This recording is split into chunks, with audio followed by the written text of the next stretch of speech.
മദീനയിലെ ഒരു സ്ത്രീക്ക് അവരുടെ കുഞ്ഞിനെ നഷ്ടപ്പെട്ടു. വർഷങ്ങൾക്ക് മുൻപാണ്. അന്വേഷിച്ചു പോകാൻ പോലീസോ പട്ടാളമോ ഒന്നുമില്ലാത്തൊരു കാലം. കാണാതായ ഒരാളെ അന്വേഷിച്ച് കണ്ടില്ലെങ്കിൽ പിന്നെ അവർക്കൊന്നും ചെയ്യാനില്ല. അങ്ങനെ ഇരിക്കെയാണ് ഒരു ഉമ്മക്ക് അവരുടെ സ്വന്തം കുഞ്ഞിനെ നഷ്ടപ്പെടുന്നത്. ആഴ്ചകളോളം അവർ അന്വേഷിച്ച് നടക്കുന്നുണ്ട്, പക്ഷെ കണ്ടെത്താനായില്ല.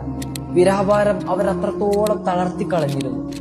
അങ്ങനെയാണ് ഒരു ദിവസം ആൾക്കൂട്ടത്തിനിടയിൽ വെച്ച് അവർക്ക് അവരുടെ കുഞ്ഞിനെ തിരിച്ചു കിട്ടുന്നത്. കരഞ്ഞുകൊണ്ട് ഓടിച്ചെന്ന് അവർ ആ കുഞ്ഞിനെ വാരിയെടുക്കുകയാണ്. പ്രവാചകൻ തന്റെ സ്വഹാബത്തിന്റെ മുഖത്തേക്ക് തിരിഞ്ഞു നോക്കി.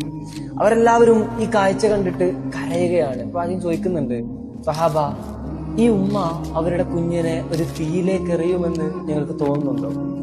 ഒരിക്കലുമില്ല നബിയെ. പ്രവാചകൻ പറയുന്നുണ്ട്, എങ്കിൽ ഈ ഉമ്മക്ക് അവരുടെ കുഞ്ഞിനോട് എത്ര സ്നേഹമുണ്ടോ അതിനേക്കാൾ സ്നേഹമാണ് അള്ളാഹുവിന് അവന്റെ